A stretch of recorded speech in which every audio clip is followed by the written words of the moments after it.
দুটো কথা।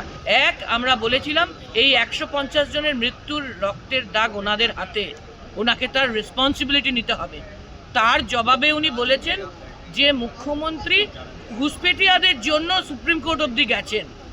আমার শুধু আম্বল প্রশ্ন, এই 2 কোটি লোক যাদের ইলেকশন কমিশনের মাধ্যমে ওরা কোয়েশ্চেনের মুখে ফেলে দিয়েছেন লিস্টে থাকবে কি থাকবে না, তাদের মধ্যে কারা বাংলাদেশি কারা রোহিঙ্গা এই লিস্ট নেই কেন? ওদের সাহস থাকে, দম থাকে, ক্ষমতা থাকে, সেই লিস্ট দিন। উনি বলেছেন যে নির্মম সরকার চলছে এবং তার জন্য নাকি সাংঘাতিকভাবে পশ্চিমবঙ্গের মানুষ আক্রান্ত এবং দুঃখে আছে, কষ্টে আছে, তারা বিপর্যস্ত। আমার শুধু প্রশ্ন দুটো। এক, তাই যদি হয় তাহলে 11 থেকে 16, 16 থেকে 21 শুধু সিট বাড়ছে না, মমতা বন্দ্যোপাধ্যায়ের ভোটের পার্সেন্টেজ বাড়ছে কি করে? সিপিএম আমলে 44-45 ছিল রেঞ্জ পার্সেন্টেজ।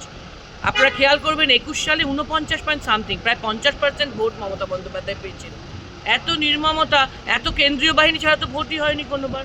সব কেন্দ্রীয় বাহিনী থেকেও 50% ভোট পাচ্ছেন কি করে? মানুষেরই সাপোর্ট কি করে? আর দ্বিতীয় প্রশ্ন ওনাদেরকে পাল্টা, যে তাহলে ওনার ইউনিয়ন গভর্নমেন্ট থেকে প্রত্যেকটা সাবজেক্টে, কি লেবার, কি এগ্রিকালচার, কি পঞ্চায়েত, কি উইমেন ডেভেলপমেন্ট, কি চাইল্ড ডেভেলপমেন্ট, কি এভরিথিং, কি হেলথ, প্রত্যেকটা এজেন্ডাতে ফার্স্ট প্রাইজ আসছে কেন?